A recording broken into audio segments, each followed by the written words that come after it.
Well, good evening, everyone, and welcome to the Pine Ridge Christmas Eve webinar. My name is Lindsay, and I'm a park interpreter in Birds Hill Provincial Park, located on Treaty 1 territory, homeland of the Anishinaabe and the Métis Nation, whose peoples are deeply connected with the animals and plants of this land. Now, tonight is Ukrainian Christmas Eve, and we're going to discover how the residents of the Pine Ridge community celebrated Ukrainian Christmas during the 1930s, 40s, and 50s. Now, many of their traditions that they used to celebrate can still be observed today. And even if you're not of Polish or Ukrainian background, you can still incorporate some of these activities into your own family's winter celebrations. Now, before Birds Hill Provincial Park was established, this area was part of the Pine Ridge community, which was made up primarily of Polish and Ukrainian immigrants that settled in Canada between the 1890s and the 1920s. And the community here was really thriving from the 1930s, 40s, and 50s. And many of their traditions still are represented today. Now, life back in the 30s and 40s was pretty tough, especially if you were living through the Depression days. But living out in the Pine Ridge community offered many advantages that city life didn't have. So for example, they could farm their own crops and raise their own animals for food, and they were able to live off the land. And one of the things that they were able to do was pick berries to make jams and jellies that they could sell at the market in Winnipeg. This, along with the extra produce that they grew in their gardens, helped to actually bring in income for their Christmas celebrations. So they would work tirelessly throughout the summer and fall months, making jams and jellies, also picking nuts, mushrooms, and growing different root vegetables such as carrots, potatoes, turnips, and beets, and radishes, which grew exceptionally well out in the sandy soil here. And these were sold at the market in Winnipeg throughout the fall time to bring in that extra little bit of money for their Christmas celebrations. Now, if you've ever visited the park, you might be familiar with the Kudlowich Homestead, which is the last remaining homestead in Birds Hill from the Pine Ridge community. Now, Frank and Rose Kudlowich would go down into the cedar bog in the wintertime, and they would cut cedar boughs to make wreaths and sell those at the market in Winnipeg. Now, although cutting of trees or branches in the park is not allowed today, I'm going to show you a simple way that you can make a cedar wreath or any type of evergreen wreath at home, maybe using an evergreen tree that you have on your property, or maybe check with a neighbor or friend to see if they have a tree that you can take some clippings from.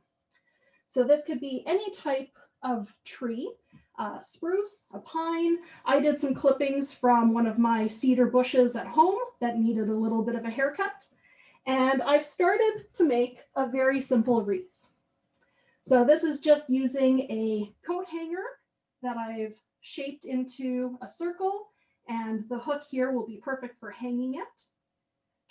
And I've started attaching cedar boughs to it. So this is really simple. You basically just take some cedar boughs or any type of spruce or pine boughs that you might have, and you want to start by placing them down along the bottom. Usually you go continuously in the same direction, so I'll turn this one around.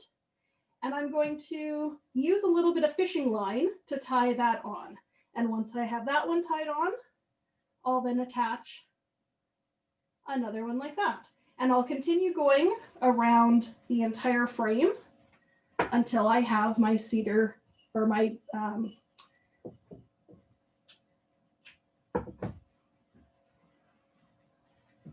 all right, so I've got a little bit of fishing line. I've got my branch.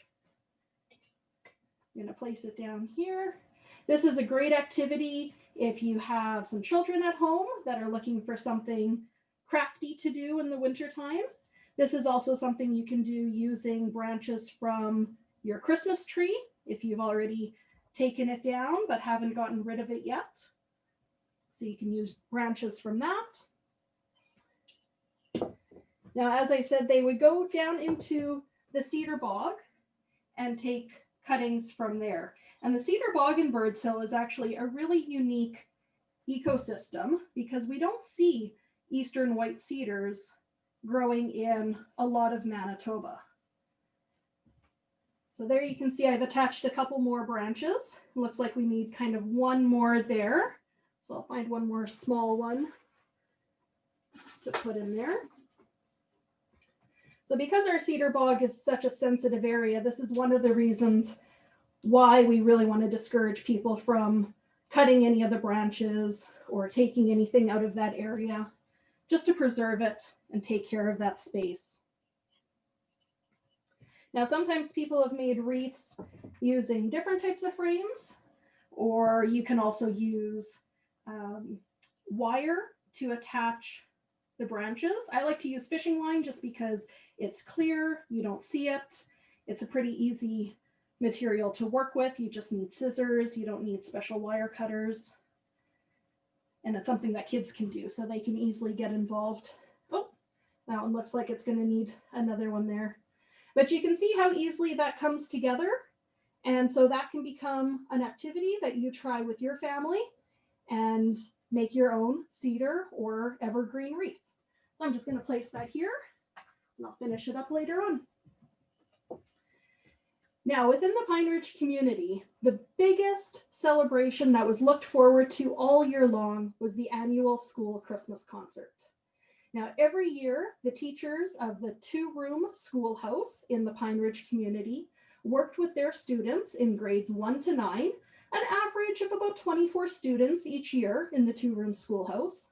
And they worked with them for almost 2 months to prepare for this Christmas concert, which involved a nativity scene, a play, songs, dances, music, and homemade costumes.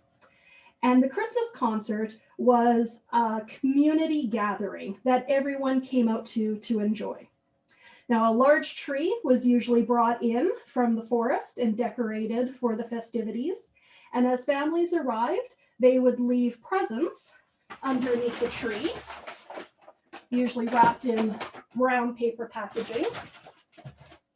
And they would even bring the presents that were from the parents to the children, or presents for their neighbors, sometimes cards for their neighbors, and they would place those all under the tree.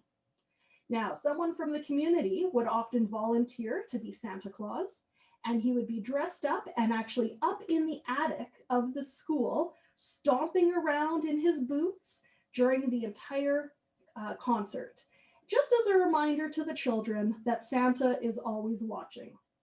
At the end of the concert, he would come down from the attic and Santa would hand out the presents to the children, even the ones that were from their parents. Now, oftentimes, Santa would hand out to the children a special present, and this is something very traditional from the 1930s and 40s, not just in the Pine Ridge community, but all across Manitoba and other parts of Canada. Inside their little brown paper bag, the children would often receive 1 or 2 oranges and a bag of peanuts in their shells. Now, this is where part of the tradition of sharing oranges at Christmas time or receiving oranges in your stocking comes from. Back during the 1930s, during the Depression years, when money was scarce, fresh fruit, such as oranges, was really considered a luxury that a lot of people couldn't afford.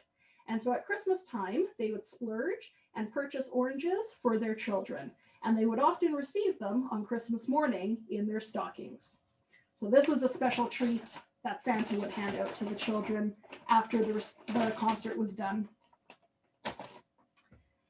Now, presents were usually very homemade and very practical. Children didn't often get expensive toys, and there was no such thing as electronics or video games back then.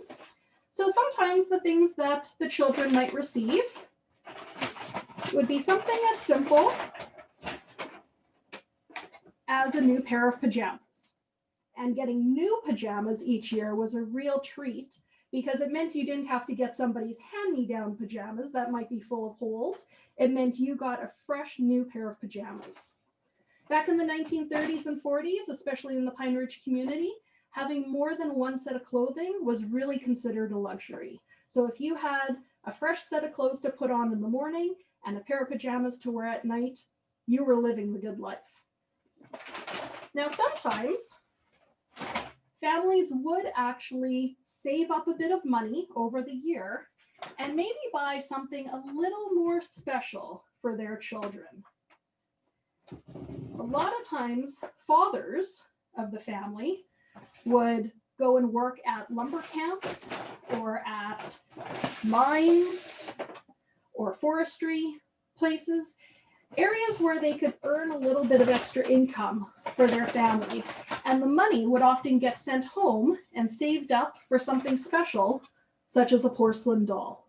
So this is not a type of toy that children would often play with. It was something more so that sat on a shelf and was a display item, but it was always a very treasured piece because you might only receive something like this one time as a child in your whole childhood. This was not a type of gift you would receive every year.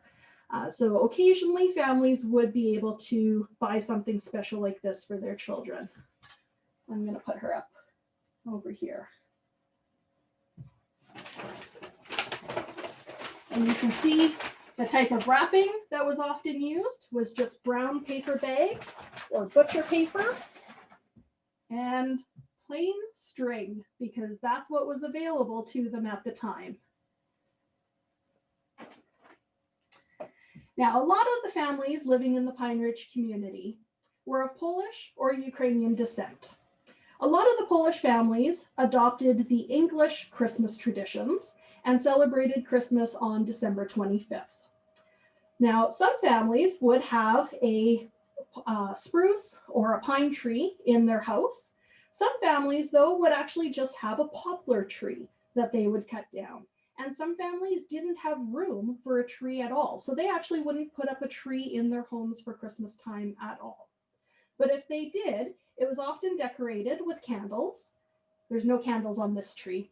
We're not allowed to do that right now. But they would have other things such as paper ornaments or different homemade ornaments, because of course, to go to the city and buy ornaments was very expensive. So the children would have a special part in making the ornaments. And this is something that children at home can do today. And these don't just have to be Christmas time ornaments. This could be something you do to celebrate any time of the year, maybe a birthday party or some other special occasion. Back then, they would collect all the newspapers that came in from England. And at the time, the newspaper margins were fully colored. And so they would collect those newspapers, cut off the margins, and loop them together to make a little loop like this. And then they would connect one loop through the other to make a bit of a garland around the tree. Now, back then, they didn't have anything such as a glue stick or the white liquid glue that we have. So they would actually make a paste using a little bit of flour and a little bit of water. And this is actually something that I remember my Baba doing with us when we were little, taking a little bit of water and flour and mixing it together into a gooey, sticky kind of paste. And believe it or not, this will actually stick the paper together. Now, my Baba sometimes put in sprinkles or sparkles for us, and then we would decorate cards. But typically, if they were just gluing two pieces of paper together, they wouldn't need anything quite so fancy. They probably didn't have anything quite so fancy as that. So you can see you just get a little bit of that paste on your finger, kind of stick it onto one piece, wrap it around. Takes a little bit to dry, but you can see that's going to hold together. And then they're going to take another one, put a little more paste on here, loop that one through, and stick it together. And you continue going until you've made a long enough string or garland to cover a door frame, a tree, the back of a chair, whatever it is that you want to decorate. And that's one of the ways that they would decorate their trees at Christmas time. So again, if you're looking for something fun to do with your kids, this is something you can do with them. And try making a little bit of homemade paste, a little bit of flour and water, and just mix it together with your finger. The kids will have lots of fun playing with this. And if they put it in their mouth, it's not going to hurt them. All right, I'm going to wipe that off. Now, many of the families would only celebrate Christmas on December 25th, the English Christmas tradition, which meant that on December 26th, on Boxing Day, they were usually taking their trees down. Trees at that time often weren't watered to keep them alive, so they would lose their needles very quickly, make a big mess in the house. Also with the candles, they would actually become a bit of a fire hazard. So trees were typically taken down on Boxing Day. But if you were of Ukrainian background, many of the Ukrainian families in the Pine Ridge community continued to celebrate Ukrainian Christmas on January 7th. But on January 6th, on Ukrainian Christmas Eve, is when all the celebrations really got started. Now that was a special day because you fasted all day long. You didn't eat from the time you got up until the evening meal was served that day, but you still had all your chores to do. So you were cleaning up the barn, cleaning the house, taking care of the animals, and preparing all the food for the evening meal. And the meal that night was very special because it was made up of 12 traditional meatless dishes. Now, these 12 dishes included such things as breads, buns, cabbage rolls, or as we call them, holubchi, pierogies that were usually filled with potato. They would sometimes have pickled fish or boiled fish, borscht, which is a beet soup, many different types of jams and jellies to go with the breads, honey cakes, poppy seed cakes. So all the dishes that were prepared were meatless, and the 12 dishes are said to represent the 12 apostles of Christ. Now, one of the special foods that was baked that day and put out was a kolache, or a braided bread. And so this was always prepared on Christmas Eve, and a special centerpiece part of the Christmas Eve meal, often with a candle in the center of it, representing Christ or the light of the world. But this bread was not consumed as part of the meal because it contains egg. And so it's not considered a meatless dish. So it was part of the meal, but it would be eaten the next day on Ukrainian Christmas Day. Now, after it got dark, the children would sit by the window and wait for the first star of the night sky to appear. And as soon as the first star appeared, the dinner celebration could begin. And the first dish that was always prepared and served and eaten first was something called kucha. And kucha is a very special dish made up of wheat berries, poppy seed, and honey. And so you can see I've got the cooked wheat berries in here. They start off as little grains of wheat. And when these are boiled for many, many, many hours, it takes all day to prepare this dish, you get a consistency almost like pearl barley or kind of a cream of wheat flavor. So to this dish, they would add poppy seeds, which have also been cooked throughout the day and then ground into a paste. So I'm going to add my poppy seeds into the wheat. And for this dish, I used soft white wheat berries. You can also get dark red wheat berries. They're a little bit tougher and they have a stronger flavor. So these ones have a very mild flavor, kind of like cream of wheat, and a very soft texture. So I'm just going to incorporate that a little bit. Now, kucha is something that you can eat warm or you can eat it cold. It's very similar to a porridge.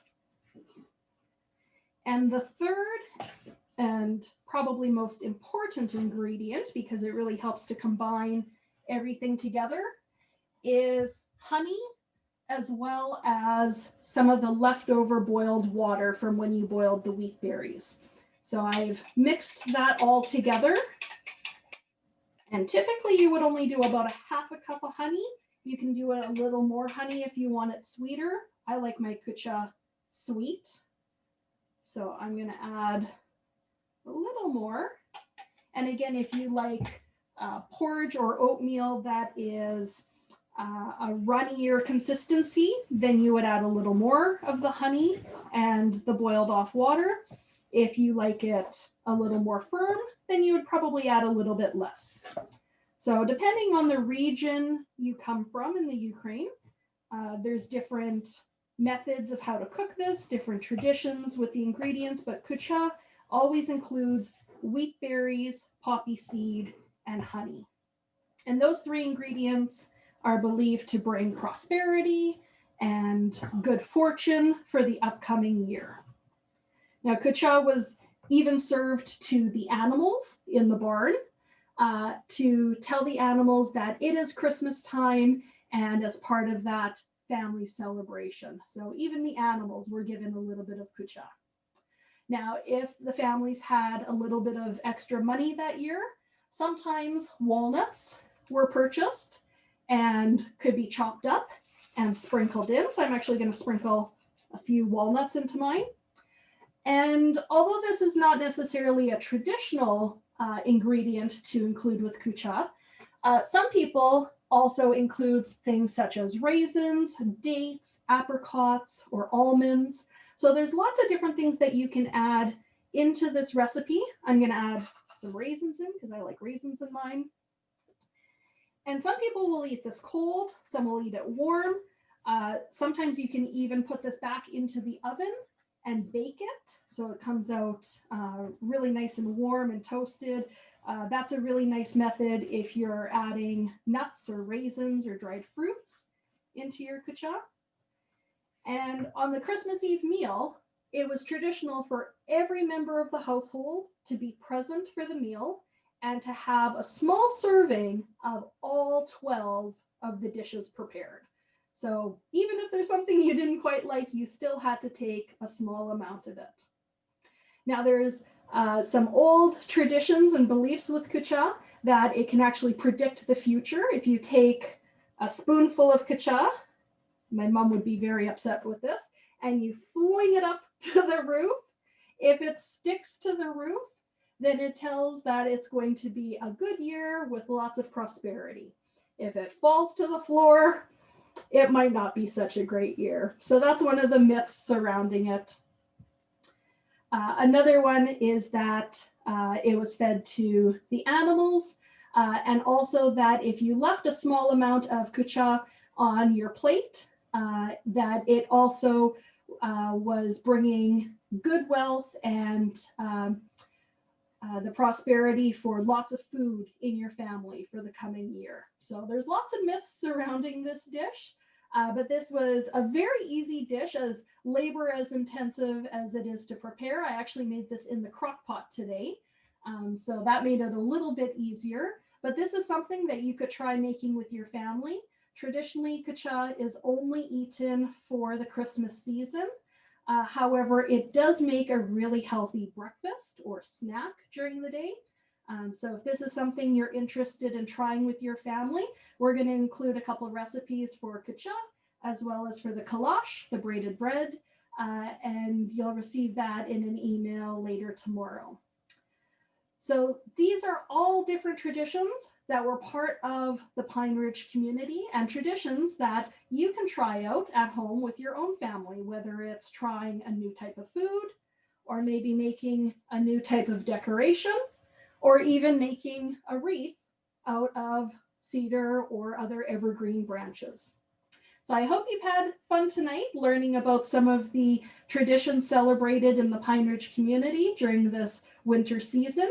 If you have any questions, I'd be happy to answer them for you now.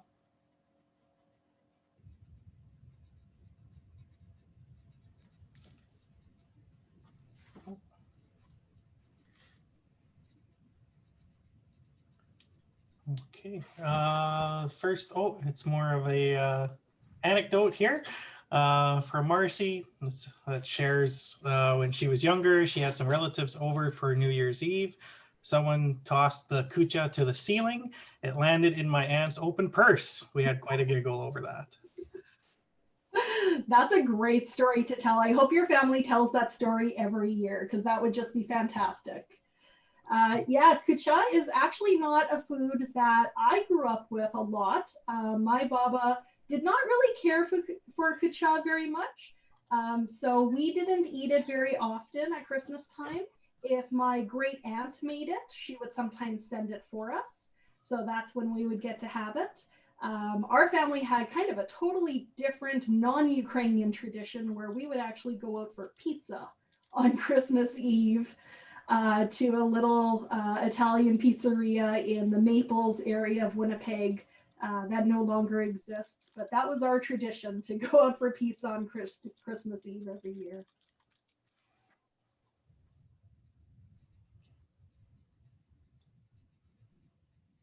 I don't think we have any questions.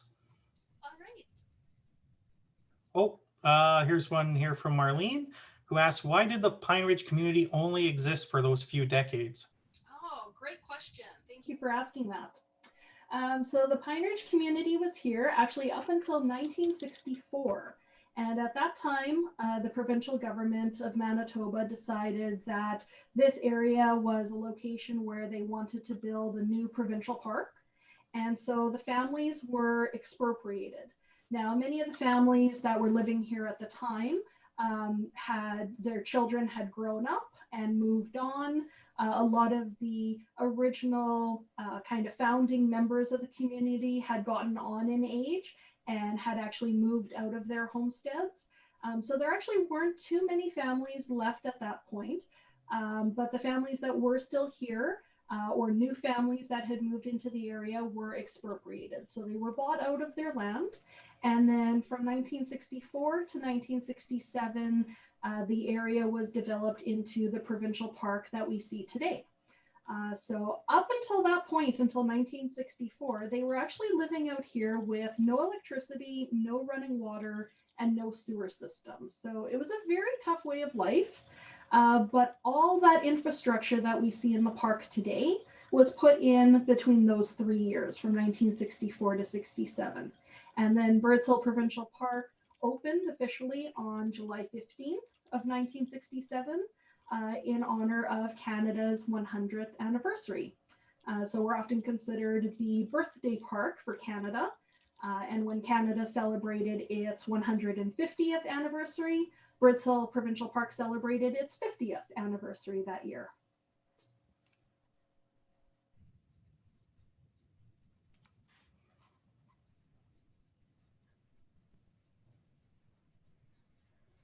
I think that's it.